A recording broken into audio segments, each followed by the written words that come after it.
Greetings, friends, and welcome to Hank Can Read. I'm Hank, and I like to read.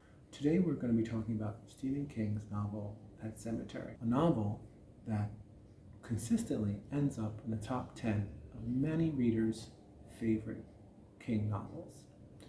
I first attempted to read this novel when I was in my early teen years, and it didn't go well. I didn't finish it. I don't even think I cracked the first 100 pages.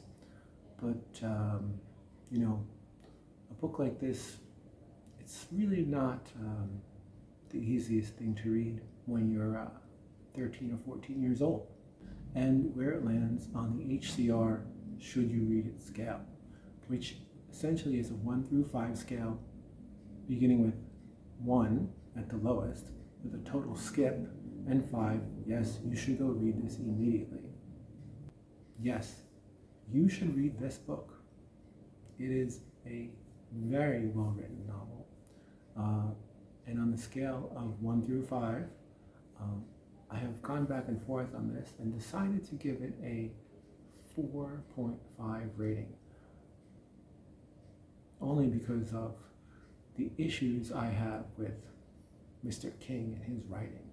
Not that there's anything wrong with it, just once in a while, him and I, we just don't get along. And because of that, I just put it a little bit lower than something you must read. There were a number of books that I was able to read as a child by Stephen King, or attempt to read. The ones I do remember reading from start to finish are a few, that being Salem's Lot and Cycle of the Werewolf. For those who know, Cycle of the Werewolf was a short story, illustrated story, not very long and maybe geared to those with short attention span. For a preteen, young teenager who loved comic books, it fit really well with where I was at and what I was able to consume. Books I couldn't finish, these were more. I had to make a list, and they include Needful Things, Firestarter, Pet Sematary, The Drawing of Three, and a bunch of other things I just can't recall anymore. But I do know that in my youth I really wanted to read these books, but in those pre-internet days, all the references and colloquialisms that Mr. King likes to reference were just impossible for me to look up as a 13-year-old, or a lazy 13-year-old who didn't want to look them up.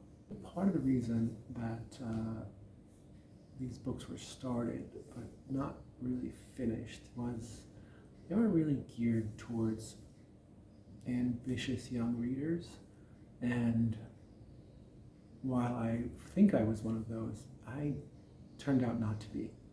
In preparing for this video, a few times what I heard was that people who have read this book in their youth and people who have read this book later in life have come away with a completely different interpretation and completely different appreciation due to the perspective that they had now that they didn't have or couldn't have when they were younger.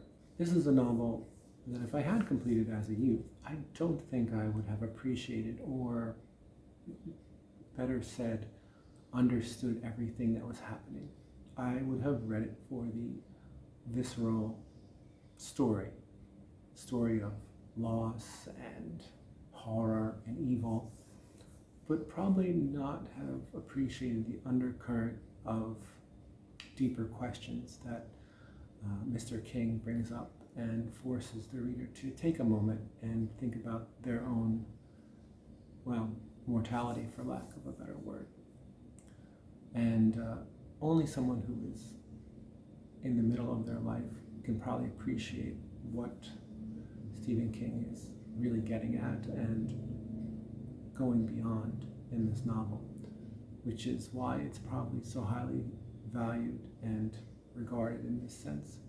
It's not a story about horror per se, or evil, although it has horror and evil, but it's a deeper question of existence that we all face that makes this such a powerful novel.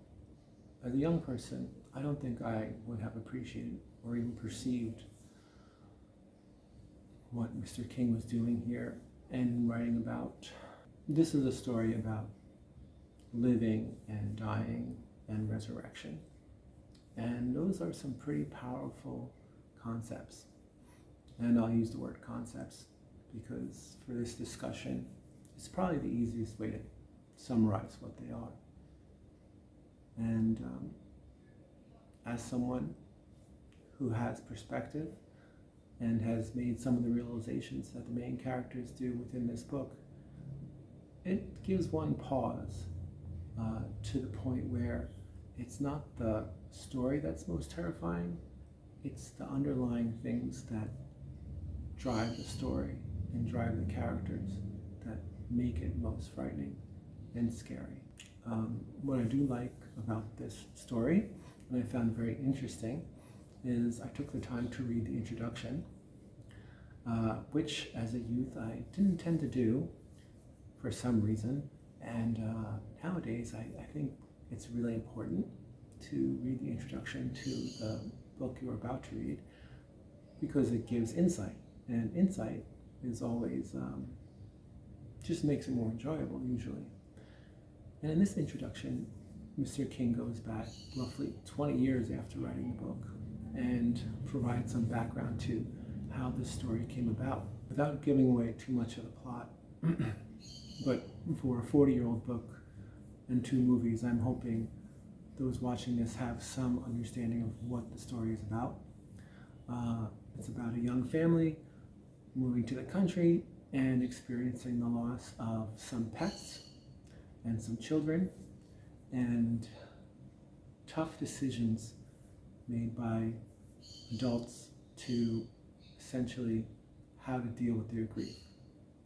And in this story, dealing with grief allows one to do something supernatural. What is very interesting about this story is that it comes from the real life experience of Mr. King.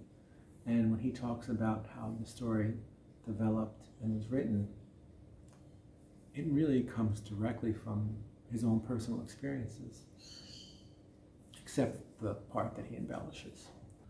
I recommend highly that anyone who would read this book now read the introduction, completed 20 years after the initial publication of the book.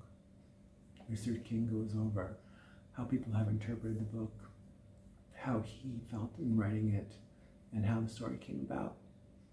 There are some very interesting insights into how the story came about and how they parallel so well with the experiences that his family went through living in rural Maine for a short period. Some of the experiences at that time, his daughter's cat and the passing of her daughter's cat actually made it into the book.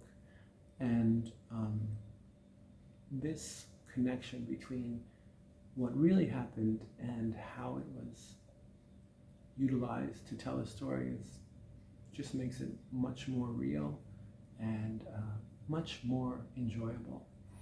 Plus, the cat named Smucky, his daughter's cat that passed away, makes an appearance in the novel, and for some reason the name Smucky just seems right for a cat, and every time it's brought up it brought a smile to my face and made me chuckle, even though Smucky didn't make it. This is a story with horror, this is a story with evil, and this is a story about existence.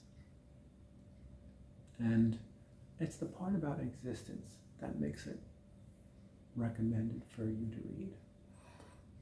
We all can be scared, and we all understand what horror and tragedy is.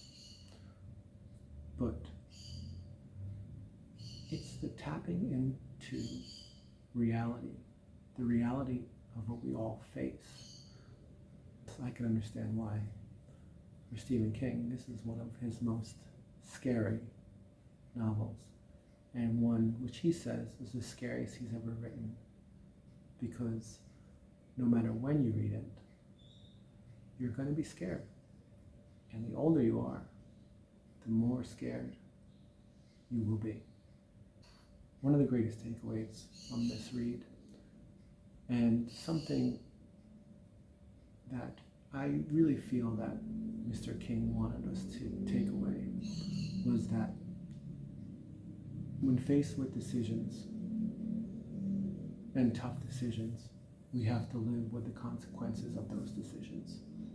Coming down to own your responsibilities, or own what you have chosen, which I don't know if is necessarily the case these days, but it comes down to, as an adult, you've made decisions, and you have to accept those decisions and their consequences. Easier said than done, especially for the characters in this story, but in the end, we all have to accept the decisions we make. I wish to thank you for watching this video, especially if you've made it all the way to the end.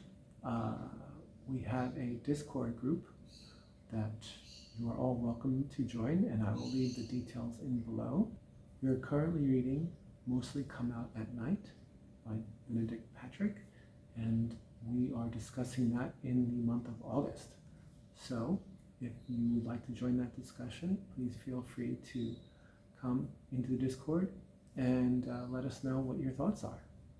And of course, if you have read at Sematary or seen the movie, which I have not yet, but plan to, would love to get your thoughts on it and the book in its entirety. So thank you again, and we'll hope to see you soon.